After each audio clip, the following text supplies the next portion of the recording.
Welcome to another video guys. आज मैं एक और स्टोरी को ट्रांसलेट करने जा रहा हूं और हमेशा की तरह मैं इसे हिंदी में ट्रांसलेट करूंगा। इस वीडियो में मैं आपको वर्ड बाय वर्ड मीनिंग के बारे में बताऊंगा और साथ में ग्रामर के पार्ट को भी कवर करूंगा। तो आपसे गुजारिश है इस वीडियो को लास्ट तक ज़रूर देखेगा ताकि आप इसको अच्छे तरीके से समझ सकें। तो वीडियो शुरू करते हैं। वीडियो का जो टाइटल है वो है प्रॉफिट और लॉस। प्रॉफिट कहते हैं नफा को, लॉस कहते हैं नुकसान को। तो इसका क्या मतलब हुआ? प्रॉफिट और लॉस का, नफा या नुकसान। तो ये था हमारा टाइटल। इसको मजीद पढ़ते हैं। Arjun went to a shop to buy candles. ये हमारा पास्ट इंडेफिनिट का अफर्मेटिव वाक्य है। गो की सेकंड फॉर्म है वेंट। तो अर्जुन वेंट, अर्जुन गया, टू आ शॉप, एक दुकान पर गया। शॉप कहते हैं दुकान को। दुकान पर गया, टू बाय, खरीदने के लिए, कैंडल्स, मोमबत्तियां। कैंडल कहते हैं मोमबत्ती को, तो यहाँ पे है कैंडल्स, मोमबत्तियां। तो इसका क्या मतलब हुआ? Arjun went to a shop to buy candles. Arjun एक दुकान पर मोमबत्तियां खरीदने के लिए गया। He bought two candles. He bought, buy का मतलब होता है खरीदना, तो यहाँ पे सेकंड फॉर्म है बॉट। तो उसने खरीदा, टू कैंडल्स, दो मोमबत्तियां। तो उसने दो मोमबत्तियां खरीदी। Each of them costed 3 rupees. Each of them यानी कि उनमें से हर एक पर कॉस्टेड, जो लागत थी, कॉस्ट का मतलब होता है कीमत या लागत। तो हर एक, उनमें से हर एक की जो कीमत थी कितनी थी? 3 रुपीज, 3 रुपए थी। यानी कि जो दो मोमबत्तियां उसने खरीदी थी हर एक की कीमत 3 रुपए थी। When he gave a 10 rupee note, the shopkeeper returned 4 rupees. When, जब, he gave, उसने दिया, give की सेकंड फॉर्म है gave, जब उसने दिया, a 10 rupee note, एक 10 रुपए का नोट दिया, द शॉपकीपर, शॉपकीपर कहते हैं दुकानदार को। तो जो दुकानदार था, रिटर्न, रिटर्न का मतलब होता है वापस करना। तो यहाँ पे सेकंड फॉर्म है रिटर्न। तो उसने, जो दुकानदार था उसने वापस किया 4 रुपीज, 4 रुपए उसने वापस किए। तो इसका क्या मतलब हुआ कि when he gave a 10 rupee note, जब उसने, अर्जुन ने 10 रुपए दिए, द शॉपकीपर रिटर्न 4 रुपीज, तो जो शॉपकीपर था उसने 4 रुपए जो है वापस किए। There was a 2 rupee coin and 2 1 rupee coins. There was a 2 rupee coin, तो एक जो है 2 रुपए का सिक्का था, क्वाइन कहते हैं सिक्के को, एंड 2 1 रुपी क्वींस, और जो दो सिक्के थे वो 1 रुपए के थे।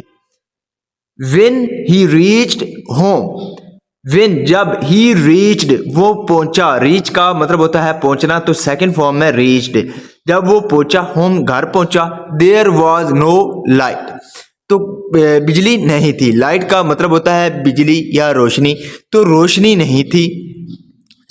इसलिए Arjun lit the candle but by chance he dropped a 1 rupee coin. Arjun lit, light का मतलब होता है लगाना यानी कि आग लगाना, तो यहाँ पे सेकंड फॉर्म है लिट।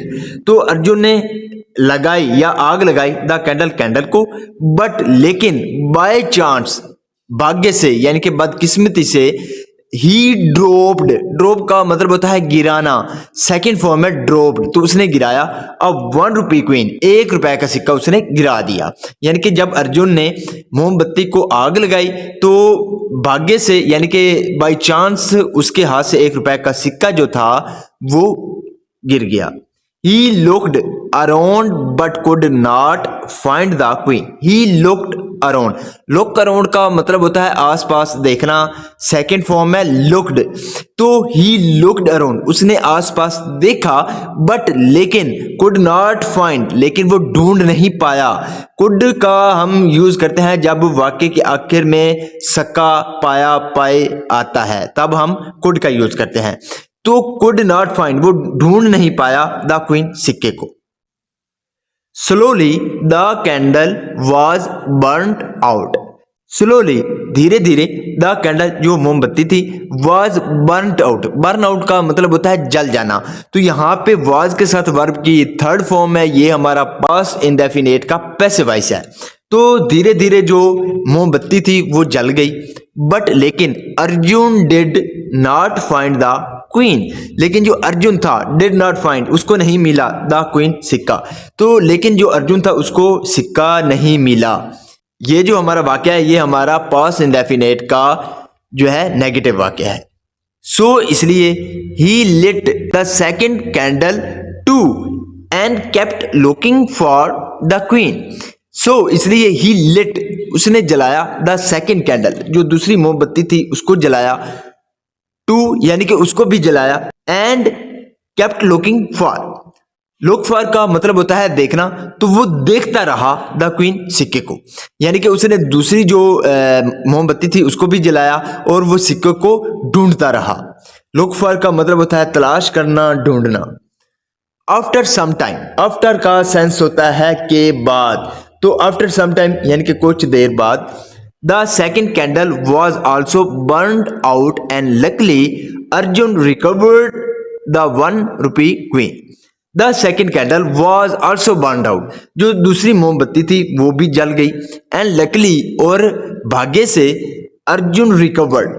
रिकवर का मतलब होता है किसी चीज को प्राप्त करना, ले लेना। तो अर्जुन रिकवर्ड, अर्जुन को रिकवर हुआ यानी कि मिल गई द 1 रुपी क्वीन, जो 1 रुपए का सिक्का था उसको वो मिल गया।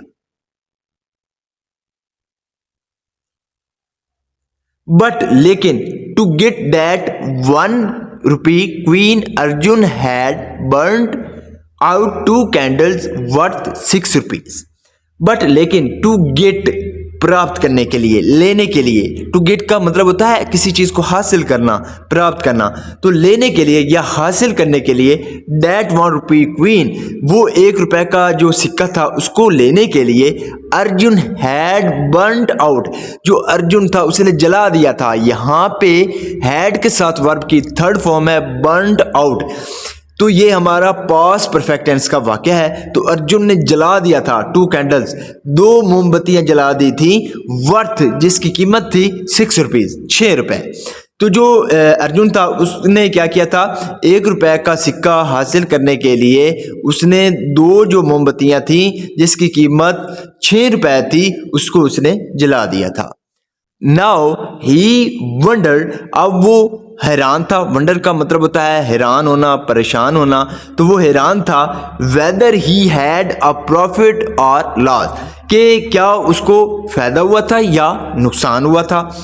नाउ अब ही अंडरस्टूड, वो समझ गया था। अंडरस्टैंड का मतलब होता है समझना, सेकेंड फॉर्म है अंडरस्टूड।